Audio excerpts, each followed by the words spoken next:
കൊല്ലം കൊട്ടാരക്കരയിൽ ലോറി പാഞ്ഞു കയറി 2 യുവതികൾക്ക് ദാരുണാന്ത്യം.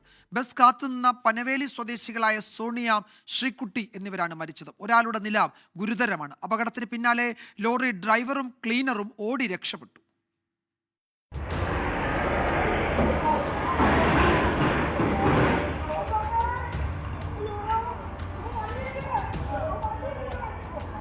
ഇന്ന് രാവിലെ 7 മണിയോടെയായിരുന്നു അപകടം. ആയൂരിൽ നിന്നും കൊട്ടാരക്കര ഭാഗത്തേക്ക് വന്ന ലോറിയാണ് നിയന്ത്രണം വിട്ട ബസ് കാത്തു നിന്നവർക്കിടയിലേക്ക് പാഞ്ഞു കയറിയത്. പനവേലി സ്വദേശികളായ സോണിയ, ശ്രീകുട്ടി എന്നിവരാണ് മരിച്ചത്. ഗുരുതരമായി പരിക്കേറ്റ ഓട്ടോ ഡ്രൈവർ വിജയനെ തിരുവനന്തപുരം മെഡിക്കൽ കോളേജ് ആശുപത്രിയിൽ പ്രവേശിപ്പിച്ചു. ബസ് അവിടുന്ന് വരുന്ന കണ്ടുകൊണ്ട് റോഡിൽ ഇറങ്ങി കൈ കാണിക്കാൻ നിന്നപ്പോഴത്തേക്കാണ് ഈ പിക്കപ്പ് വാൻ വന്ന് 407 വണ്ടിയാണ് വന്ന് ഇടിച്ച് ഫ്രണ്ടിൽ കിടന്ന ഓട്ടോ ഇടിച്ച് തകർത്ത് പോയത്. ആംബുലൻസ് ഒക്കെ ആയിട്ട് 20 മിനിറ്റ് കഴിഞ്ഞതിന് ശേഷമാണ് ആംബുലൻസ് കിട്ടിയത്. നമുക്ക് ഇതിനടുത്ത് ഓട്ടോയ്ക്കകത്തോ കാറിലോ കയറ്റാൻ പറ്റാത്ത അവസ്ഥയാണ്. എല്ലാം ഒടിഞ്ഞ് ചുരുങ്ങി കിടക്കുകയാണ്. അപകടത്തിന് പിന്നാലെ ലോറി ഡ്രൈവറും ക്ലീനറും ഓടി രക്ഷപ്പെട്ടു. ഇവർക്കായി പോലീസ് അന്വേഷണം ആരംഭിച്ചു. പോലീസ് വിശദമായിട്ട് പഠിച്ചു വരികയാണ്. ഇതിന് ഇപ്പോൾ നടന്ന ആക്സിഡന്റിൽ പ്രോപ്പറായിട്ടുള്ള ലീഗൽ ആക്ഷൻ പോലീസ് എടുക്കുന്നുണ്ട്. ഉചിതമായ നടപടി അത്രയും പെട്ടെന്ന് തന്നെ സ്വീകരിക്കുന്നുണ്ട്.